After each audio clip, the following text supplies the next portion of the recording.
Talandre finally released a new Tico talk. Usually when we get Tico talks, we get really good information regarding the biggest issues that we are struggling with, which currently I would say is gear related. Like, why are the gatekeeping stuff? What is happening with the game? But Tico released the video, so let's just jump into it. What's up, gamers? Welcome back to Tico Talks Throne and Liberty. My name's Tico, and I'm the Globalization Design Manager at Amazon Games for Be Throne and back, Liberty. Tico.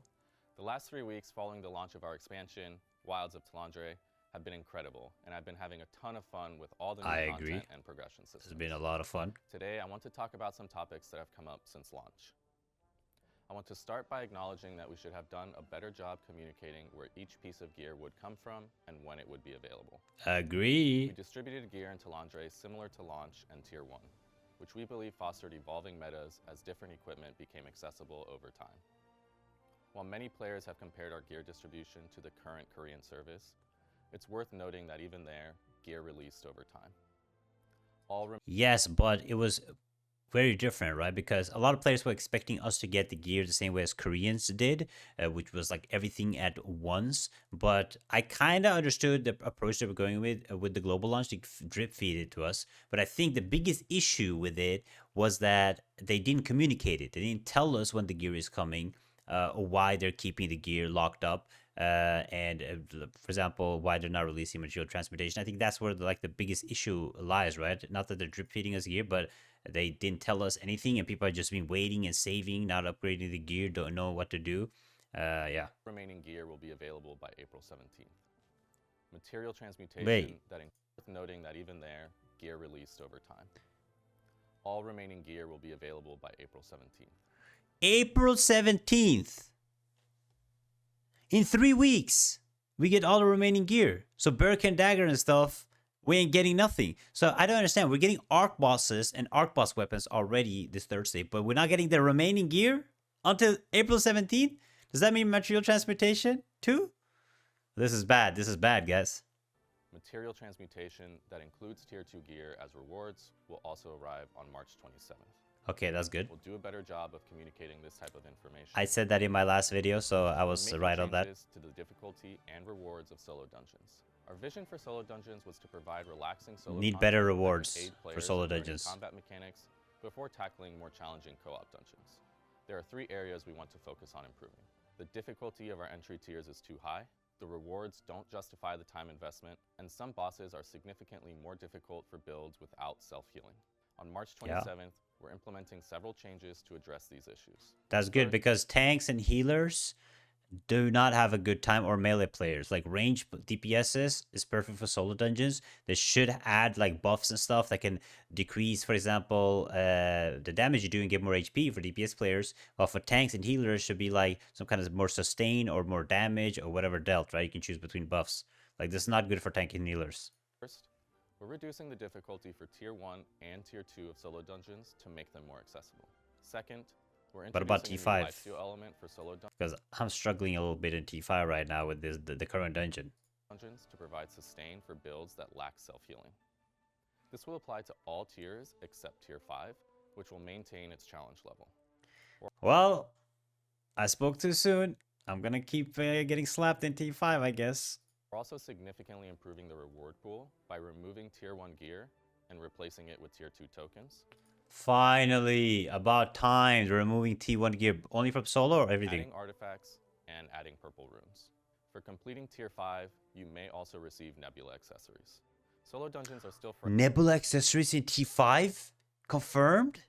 Fresh, so please keep sharing your feedback to us. That's the thumbnail right there. Nebula accessories in SoloDungeons. And we will keep improving them. We've received lots of positive feedback about the new field boss modes, but are making changes to improve boss kill rates. Okay. Through data and community sentiment, we can Nebula? accomplish one of our main goals, increasing the overall availability of boss drops while maintaining their rarity at this stage of the expansion. However, we've noticed many instances where bosses aren't being defeated due to their high HP and the challenge of fighting the boss while engaging in PvP. On March 13th, we introduced a temporary 30% HP reduction to field bosses. On March 27th, we'll revert that, but we'll introduce a new feature that applies a debuff to gradually reduce the boss's HP. This Okay, so instead of giving the full threshold decrease, it's gonna decrease over time. Probably better for like guild versus guild, because right now it's really hard to kill certain field bosses in a guild versus guild format when there's 3 guilds fighting for this. But yeah, overall, Debuff will start 20 minutes into the fight and continue until the boss reaches 10% HP, okay. which should significantly increase the success rate in all modes. We'll continue monitoring field boss encounters and make additional adjustments as necessary to ensure GVG and Dominion versions remain meaningful and engaging. That is good, but what's gonna happen to the guild versus guild, the inter-server boss fights? Because then there's 3 guilds. Those only last for like 25 minutes, I think, or 30 minutes. Like, are they gonna address that? Are they gonna decrease in HP? Because those are the most difficult ones to clear, in my opinion, and not the field bosses. When Trait Resonance arrives, it will come with some important player-friendly changes. Trait Resonance adds an extra trait to your gear. I That covered trait that is in a my last prevalent video. requirement, but it unlocks differently. You'll need to complete a piece of gear's other traits first, then unlock it with a new item called Trait Resonance Stones. This feature matters because as we fine-tune So it's changing Tier 2, it? these traits will tie into balance. Although originally planned for March 27th, we've decided to delay the introduction of this system. What? With the existing progression systems already being worked through, we don't want to overburden players with another one at this time. So we're not getting trait residence. They completely swapped on us. We expect Trait Resonance to arrive in late April with 2 significant changes. Late April. First, players can immediately select their preferred trait instead of doing a random roll. That's good. Second, we're substantially reducing the cost of unlocking your Trait Resonance.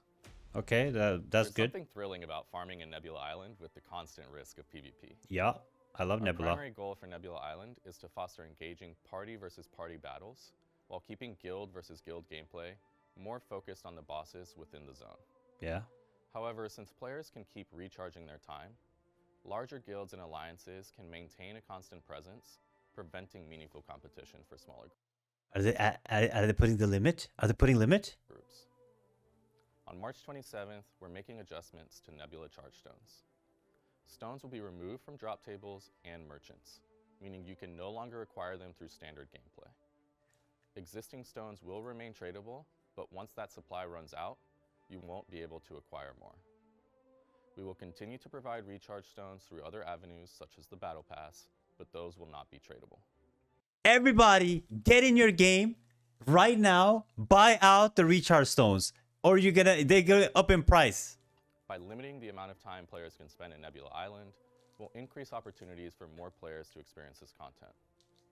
We'll Oh, evaluate I'm if logging this on. approach meets I'm our logging goal on. And may consider bringing tradable stones back, but with weekly consumption limits if appropriate. Weekly Let's talk consumption about limits. Deadly Marker, a skill from Longbow that reduces cooldowns for the entire Oh my god, they're nerfing Deadly Marker. It's happening.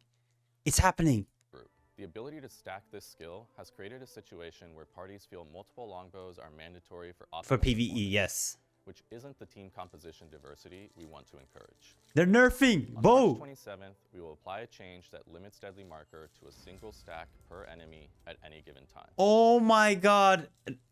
With the new rune system coming too, it's over. It's over. No Deadly Mark spam. PvE is gonna be significantly harder. Sorry, we have to pause the video real quick, but this is crazy. This is crazy. They're removing the charge stones or limiting them. Bro, wait. First, we gotta do one thing first. We gotta go here. We go to the auction right now. Favorite Nebula. No way, so fast. Already up double. Oh, guys, you guys watch videos way too fast, bro. What is happening? It's already so expensive. Oh my god. We will also provide buffs in PvE to Zephyr's Knock, Decisive Sniping, Strafing, and Brutal Arrow. We believe this will give players more freedom when building team compositions for PvE group content. Bro, while still nerfing Deadly keeping Marker Longbow is as a crazy worthy for addition PvE. to any team. Thanks so much for your continued support. Every day, you help us improve Throne and Liberty. If you haven't already, please fill out our player survey, which is currently live. This is You can insane. access it directly from the Silesian Bulletin in-game. And now for our community question. What upcoming season or event would you most like to see make its way into Silesium as a limited time event? What upcoming season event would you like to see to make its way into Silesium as a limited time event? I don't know. I don't care. I mean, this. Please like Sorry. and subscribe if you want to see more of I these need to post videos. this video right now. Thank you I'm for gonna. watching. and Thank you, I'll see Tico. soon. This is crazy, guys. This is crazy. Nebula time stones is one of the biggest things that are going to be changing. That means everything that drops out, Nebula accessory is going to soar in price. Nebula charge stone is going to soar in price. It's going to be much better to farm because people have less time. So you have to be smart with your time. When you fight bosses, you got to be much smarter. Resonant stones are delayed, but they changed the system. Kind of sucks, but it is what it is. Runes are coming this Thursday. However, they're nerfing Deadly Marker, which means that it's going to be insanely hard to be actually able to do the PvE dungeons because you will have no cooldown. You can only put one stack of cooldown reduction. Field bosses getting changed. Other thing, I mean, I forgot. Just watch the video. Thank you so much for watching. Check out the video right here, and I'll see you guys next time. Bye bye.